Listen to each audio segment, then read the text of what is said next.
Hello everyone, welcome back to my YouTube channel Ayurved Bhav. और कैसे हैं आप सब? होप सो आप सब बहुत अच्छे होंगे एंड अभी तक जितना भी पढ़ाया गया है वो सब आपको बहुत अच्छे से समझ में आ रहा होगा। ठीक है, तो हमने स्टार्ट किया है सबसे पहले हमारा द्रव्य गुण। द्रव्य गुण में हम लोगों ने द्रव्य का परिचय पढ़ लिया था। उससे पहले हम लोगों ने द्रव्य गुण का परिचय पढ़ लिया था और हम आज पढ़ने जा रहे हैं द्रव्यों का नामकरण। ठीक है, तो वैसे भी कल मैंने बताया था अपनी वीडियो में कि द्रव्य में हम लोग 5 टॉपिक पढ़ने वाले हैं, जिसमें से हम लोगों ने क्या किया है कल कल यहाँ पे हम लोगों ने क्या कर लिया है, जो हमारा द्रव्य का परिचय था, ठीक, वो हम लोगों ने पढ़ लिया। आज हम लोग द्रव्य का नामकरण पढ़ने जा रहे हैं। तो आप सबसे पहले आते हैं क्यों पढ़ रहे हैं हम। ये इसलिए पढ़ रहे हैं हम क्योंकि हमारे यूनिवर्सिटी एग्जाम्स में या फिर हमारे इंटरनल एग्जाम्स में अलग से 5 मार्क्स में ये क्वेश्चन आ जाता है कि आप द्रव्यों का नामकरण लिखिए। ठीक है, या फिर लॉन्ग में अब डिपेंड करता है कि आपकी यूनिवर्सिटी में लॉन्ग कितने मार्क्स का आता है। मेरी यूनिवर्सिटी लखनऊ यूनिवर्सिटी है, तो वहाँ पे लॉन्ग जो है वो 15 मार्क्स का आता है। अगर वो पैटर्न चेंज कर रहे होते हैं तो 10 मार्क्स का भी दे देते हैं। तो उसके साथ द्रव्य का परिचय लिखते हुए द्रव्यों का नामकरण लिखिए। ये क्वेश्चन इस तरीके से आता है। तो चलिए आज हम अपनी लेक्चर जो कि हमारा द्रव्य का नामकरण है उसे स्टार्ट करते हैं।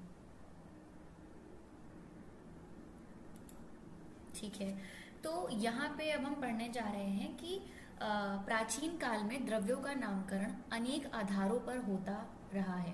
मतलब प्राचीन काल से ही ऐसा होता आ रहा है कि हम लोग को ये पता है ना कि हमारा आयुर्वेद जो है वो अथर्ववेद का उपवेद है। अर्थात इसका मतलब ये है कि ये बहुत साल से और बहुत युगों से चलता आ रहा है। तो इसीलिए उन्होंने कहा है कि प्राचीन काल में क्या होता है कि जितने भी आपके द्रव्य हैं वो बहुत सारे नामों से यूज किया जा रहा है। अब क्या है, सबसे पहले देखिए उसका वो लिखा है वैदिक आख्यान। वैदिक आख्यान मतलब होता है कि क्या ऐसा है जो हमारे वेदों से रिलेटेड है और उसी वेदों से रिलेटेड होके हमारे द्रव्यों का नाम रखा गया है। तो सबसे पहले आ रहा है ये अश्वत्थ। अश्वत्थ क्या है, तो कह रहे हैं अश्वत्थ किसी प्लांट का एक नाम है, वैसे पीपल का नाम है। तो वो कह रहे हैं कि अग्निदेव जो है वो अश्वरूप धारण करके देवलोक से पलायन कर चुके थे, इस वनस्पति में छिप गए थे। तो अश्वत्थ जो है, जो कि पीपल है हमारा, उसमें क्या हुआ था कि उसका नाम अश्वत्थ क्यों रखा गया, इसलिए रखा है क्योंकि अग्निदेव वहां से कहाँ से, देवलोक से पलायन करके आके इस पेड़ के पीछे छुपे थे। तो अर्थात पीपल का नाम अश्वत्थ रखा, उसके पीछे की स्टोरी बताई। ये किसके अंदर इंक्लूड कर दिया गया है, वैदिक आख्यान के अंदर। उसी तरीके से अगर आपके द्रव्यों का नाम पक्षी पशु पक्षियों के आधार पर रखा गया है तो क्या रखा गया है, सर्पगंधा है, वराही, नाकुली और हंसपदी। सर्पगंधा आपको पता है, ठीक है, रोवोल्फिया सर्पेंटाइना होता है। बिल्कुल भी परेशान मत होइएगा, द्रव्य गुण की क्लासेस चल रही हैं। द्रव्य गुण 2 जिसमें आपका प्लान ही आता है वो भी बहुत ही जल्दी अपलोड होंगी। ठीक, तो सर्पगंधा है सर्प के नाम से, वराह के नाम से रख दिया है, नकुल के नाम से और हंस के नाम से रख दिया है। ये ड्रग्स के नाम में पशु पक्षी आ रहे हैं, इसीलिए इसका जो ये किसके अंडर रख दिया गया है, पशु पक्षी। फिर उद्भव, उद्भव मतलब हो रहा है कि उत्पत्ति कैसे हुई, वर्षाभू मतलब वर्षा में किसी की उत्पत्ति हुई है तो वो वर्षाभू के नाम से रखा गया है। गुणबोधक, क्या गुण है, किस तरीके का काम कर रहा है, कौन सा गुण है, तो उस हिसाब से ये अश्वगंधा रख दिया गया। अब अश्वगंधा आपको पता है ना कि जब आप ड्रग्स पढ़ेंगे, हालांकि अगर आपने अभी नहीं पढ़ा है तो मैं आपको बता दूं कि अश्वगंधा में ये है कि अश्व के समान मतलब घोड़े के समान जो ताकत दे उसे अश्वगंधा बोलते हैं। तो उसका जो गुण है वो किसके रिलेट कर दिया गया है, किससे, घोड़े से, इसीलिए इसका नाम अश्वगंधा रख दिया, इसीलिए गुणबोधक। कर्मबोधक के मतलब भाई क्या काम कर रहा है, ब्राह्मी और अपामार्ग। अब आप जब द्रव्य गुण 2 में आके पढ़ेंगे कि आपके मेद्य रसायन कौन है, तो उसमें ब्राह्मी आता है। ठीक, तो ब्राह्मी क्या कर रहा है, उसका कर्म ये है कि वो मेद्य है, ये हो गया। अपामार्ग आपका क्या है, शिरोविरेचन में सबसे अच्छा होता है, इसीलिए कर्म के आधार पर, कर्म शिरोविरेचन है उसके आधार पर इसका नाम अपामार्ग रखा, इसीलिए ये इस क्लासिफिकेशन के अंदर रख गया है। अब स्वरूप बोधक क्या है कि भाई कुछ ड्रग्स का नाम रखा गया है वो उनके स्वरूप को बता रहा है।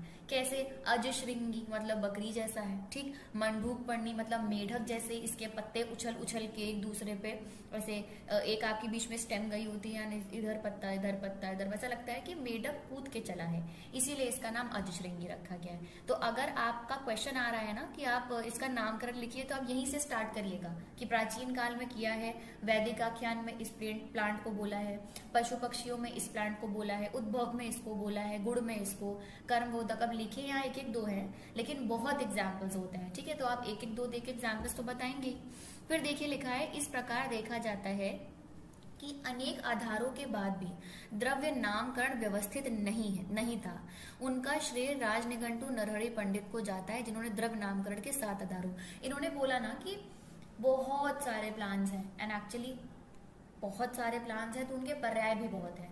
तो ऐसा देखा गया कि भाई रखा तो गया है, ठीक, आधार भी कर दिए गए, डिसाइड नाम भी है, बट फिर भी ना बहुत सा हैप हैजर्ड सा एंड बहुत ही ज्यादा ऐसे शैबी से था कि आपको कोई डिवीजन पता ही नहीं चल रहा कि कौन सा किसके अंदर है, कौन सा क्या है। तो फिर जो हमारे राजनिघंटु हैं, ठीक है, राजनिघंटु नरहरि पंडित जो है, उन्होंने क्या किया कि एक ऐसा क्लासिफिकेशन दिया जिससे ये सारी चीजें एक जगह समराइज्ड हो गई। तो अब आप क्या करिएगा ना कि देखिए, आपको ये सिंपली करना है कि आपका ये श्लोक आपको याद करके रखना है। अगर आप ये श्लोक याद कर लोगे ना तो आपको कोई प्रॉब्लम नहीं होगी नीचे नाम याद करने में, क्योंकि ये नाम आपको सीरियल वाइज ही याद करना है। तो क्या लिखा है, नामानि क्वचित रूढ़ित। अब देखिए क्या करना है आपको, तो सबसे पहला आपका क्या है, रूढ़ित है, फिर आपका प्रभाव है, फिर आपका देश युक्ति है, फिर उसका आपका लिखा है क्वचनम च लांछन, लांछन है, ठीक है। फिर उसके बाद लांछन के बाद आपका देखिए यहाँ पे उपमा है, तो फिर आपका यहाँ पे आ जाता है उपमा। फिर उसके बाद आपका वीर है, तो श्लोका में देखिए लिखा है वीरेण। फिर उसके बाद इतराहव, तो लिखा है क्वचित इतराहव्य, ठीक है, आदि देशा द्रव्याणाम ध्रुवमिति सप्तदो दितानि। क्या है, नामानि क्वचिद रूढ़ित प्रभाववाद देशयुक्ता क्वचन च लाछन उपमाभ्याम वीरेण क्वचित इतराहव्यादि देशाद द्रव्याणाम ध्रुवम इति सप्तदो दितानि, ठीक। तो अगर आप ये श्लोक याद करेंगे ना, तो अगर आप राजनिघंटु जी का डाल के स्पेसिफिकली श्लोक लिखेंगे तो 2 बेनिफिट्स। पहली चीज, एग्जामिनर पे एक इफेक्ट अच्छा पड़ेगा कि भाई बच्चे ने श्लोक लिखा है, अच्छे से पढ़ा है। दूसरी चीज, अगर आप श्लोक याद करोगे तो आपको वैसे ही सीरियल वाइज याद हो जाएगा, ठीक है। तो अब आपका आता है, ये देखिए रूढ़ित है, तो रूढ़ित में क्या है, तो कह रहे हैं कि लोक रीति के अनुसार, मतलब लोक की जो रीति है, जो चीजें चल रही हैं उसके हिसाब से जो नाम रखे गए हैं वो है रूढ़ित। तो उसका रख दिया टुनटुक और आटरूषक, ठीक। प्रभाव आपके शरीर पे, वैसे आटरूषक जो है उसे वासा को बोलते हैं, वासा का पर्याय है, ठीक है। आपका देखिए प्रभाव बेस पे है शोथ अग्नि कृमिग्न कासमर्द और हैमार। तो प्रभाव, क्या प्रभाव है बॉडी पे, क्या इफेक्ट कर रहा है, शोथ अग्नि, जहां पे भी शोथ है, स्वेलिंग है, वो इसको खत्म कर रहा है, इसलिए इसका नाम है। कृमिग्न क्यों है भाई, कृमियां हैं उनको हर रहा है। कासमर्द है, खांसी में यूज हो रहा है मार जो होता है वो आपका करवीर का पर्याय है, ठीक है। है मार मतलब क्या होता है, घोड़े को मार देगा करवीर, क्योंकि वो एक उपविश के अंदर आता है जो हमारा करवीर है। देश युक्ति मतलब है भाई कहाँ पे ओरिजिन है। अब देखिए कालिंग है, मागधी, वैदेही, किरात आदि। अब कालिंग है, ठीक, कालिंग पिपली का हो गया, मागधी तो पर्टिकुलर पिपली है, लेकिन उसकी उत्पत्ति के हिसाब से भी उसका एक पर्याय रख दिया गया है। तो ये देश युक्ति के मतलब जहां पे वो उत्पत्ति हुई उस हिसाब से। अब लांछन, लांछन मतलब हो रहा है वो देख के कैसे लग रहा है, ठीक है, उसका मॉर्फोलॉजिकल पेक्यूलरिटीज क्या है, तो वो कह रहे हैं चित्रतंडुल और चित्रपर्णी, इस हिसाब से उन्होंने नाम रखा है। उपमा में क्या है कि भाई किसी की उपमा दे दी कि ये पर्टिकुलर प्लांट ऐसा लग रहा है, तो वहां पे आपका शंखपुष्पी है, कर्कट श्रृंगी है, अश्वकर्ण है, मतलब घोड़े के कान जैसा है, कर्कट जैसा है, शंख के जैसा प्लांट है शंखपुष्पी, तो उपमा दी है। वीर्य मतलब क्या होता है भाई, कार्य करने की शक्ति है वीर्य। तो ऊषण हो गया, अब ऊषण क्या है, आपकी पिपली है ऊषण, कटुका है, मधुक है मतलब मुलैठी हो गया, अम्ल पत्रिका, ये ऐसे काम कर रहे हैं, ये इनके अंदर ऐसा वीर्य है, कार्य करने की शक्ति ये है, तो उस हिसाब से। अब इतराहव्य क्या है, किसी भी पर्टिकुलर प्लेस पे वो प्लांट पाया जा रहा है और वो प्लेस बहुत फेमस है और वो प्लांट वहीं पाया जा रहा है, तो क्या कर दिया आपने कि वो जो पॉपुलैरिटी है उसके बेसिस पे अगर आपने नाम रखा तो वो जो है इतराहव्य में आता है, जिसको बोला है काकाहा, शक्राहा, बोधे, ध्रुमादि। अब निघंट, वो ये सारे जो आपके 7 पॉइंट्स है ना, यहाँ पे देखिए ये जो आपके 7 पॉइंट्स हैं, ये जो आपने अभी पढ़े, ये राजनिघंटु ने दिए हैं। लेकिन अब और भी निघंटु हैं, एक ही निघंटु तो नहीं है, बहुत सारे निघंटु हैं, तो उस बेसिस पे क्या है ना, ये राजनिघंटु हैं और बाकी जो और निघंटु हैं उनके बेसिस पे जो और आपका एक्सप्लेन किया गया है वो अब आप देखिए क्या है। स्वरूप, किस तरीके का स्वरूप है, पुनर्नवा है, ठीक, जटामानसी, जटिला, प्रसारणी, मुस्तक। तो अब पुनर्नवा मतलब बार बार वो एकदम हमेशा नया रहता है प्लांट। जटामांसी क्या है, जटा, जैसा लगता है कि इसमें जटा बनी हुई है, ठीक है। प्रसारणी है, ऐसे पूरा क्रीपर की तरह चल रहा है, मतलब स्वरूप देख के लग रहा है। अव्यय बोधक, अब किसी प्लांट का कौन सा पर्टिकुलर अव्यय यूज कर रहे हैं, कौन सा प्लांट यूज कर रहे हैं, अब ये इस बेसिस पे आता है। तो देखिए सबसे पहले है मूल आपका शतमूली, ठीक है, शुक्लकंदा। फिर उसके बाद कांड, कांड आप यूज कर रहे हैं, स्टेम, उसमें आ रहा है आपका त्रिवित यूज कर रहे हैं आप। चक्र लक्षणिका किसका है, अब आप आगे जब DG2 में पढ़ेंगे तो चक्र लक्षणिका जो है वो हमारी गुरुची है। हमारी गुरुची में क्या होता है ना कि जब आप उसकी स्टेम को कट करेंगे, और वो ताजे में थोड़ा सा प्रॉब्लम होगा, बट अगर प्लांट थोड़ा सा पुराना है, स्टेम थोड़ी सूख गई है, तो आपको क्या दिखेगा, जब आप उसको कट करेंगे ना तो उसमें ऐसा लगेगा चक्का है, इसीलिए उसका नाम चक्र लक्षणिका रखा। पत्र में क्या है, त्रिपत्रक यूज कर रहे हैं, दीर्घवृंत यूज कर रहे हैं। पुष्प में आपका शतपुष्पा, नाग पुष्प, शंख पुष्पी, भाई इसका पुष्प यूज कर रहे हैं। फल में आप पृथुषिम भी यूज कर रहे हैं, आवर्तनी, चतुष्फला। फिर बीज में आप कृष्ण बीज, इंद्र, यव, पीत बीजा, दंत बीज। वलकल में जो आप यूज कर रहे हैं, मतलब आप त्वक जो यूज कर रहे हैं उसकी, वो जो है आपका वलकल ध्रुव है, ठीक है। तनु त्वक है, जो उसका आप सार यूज कर रहे हैं, साल सार, त्वक सार। क्षीण में आपका स्वर्ण क्षीरी है, दुग्धिका है, समंत दुग्धा है, ग्रंथि में ग्रंथि है, षड ग्रंथा है।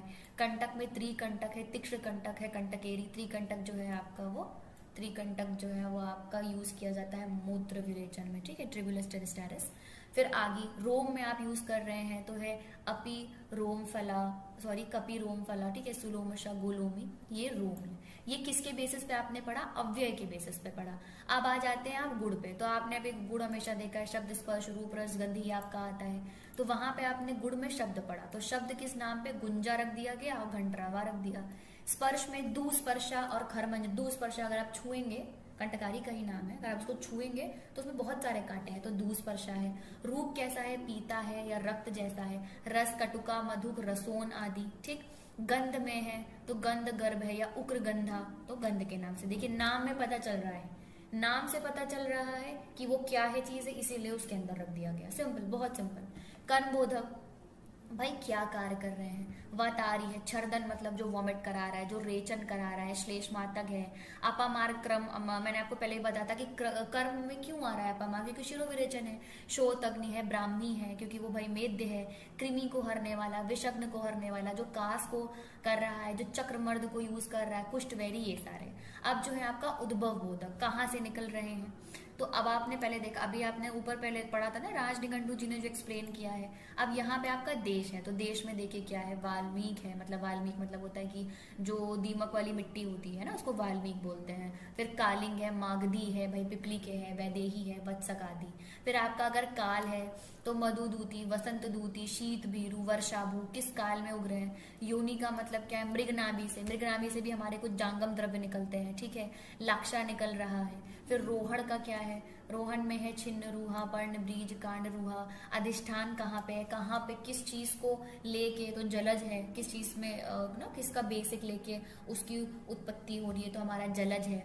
उपयोग आप क्या कर रहे हैं, रथांग है, रथद्रु है, यज्ञ है, अक्ष है, अरणी है, कहाँ पे आप यूज कर रहे हैं। इसका आख्यान क्या है, देव निवृत्ति है, इंद्र वृक्ष है, अमृता है। आख्यान मतलब किस तरीके से, मतलब किससे रिलेट करके इसको बताया गया है, ठीक है। और फिर आपका है प्रशस्ति बोधक। प्रशस्ति बोधक मतलब एक पर्टिकुलर किसके लिए सबसे अच्छा है, ठीक। तो जैसे देखिए विश्व भेजा, विश्व भेजा जो है ना आपकी शुंठी है। विश्व भेजा मतलब कोई भी प्रॉब्लम हो पूरे वर्ल्ड में आप इसको यूज कर सकते हैं, किसे शुंठी हो। शिशु वैषज्य आपकी अति विषय, भाई बच्चों में यूज कर सकते हैं। प्लीहा शत्रु है, शिवा जो है उसको हरितिकी को कहते हैं। तो एक पर्टिकुलर काम जो कर रहा है आपका ड्रग, और वो प्रशस्त है, मतलब बहुत अच्छा काम कर रहा है एक ही ड्रग में, विश्व कहते हैं ना कि ड्रग ऑफ चॉइस वाली चीज है, वो आपको प्रशस्ति बोधक में बोला है। तो अब आपको ये लगेगा कि भाई ड्रग्स बहुत सारे हैं, नाम बहुत सारे हैं, ज्ञात कैसे किया जाए, तो कुछ नहीं है, आपको समझना है। आप ये वीडियो देखिए, इससे समझिए, ठीक है।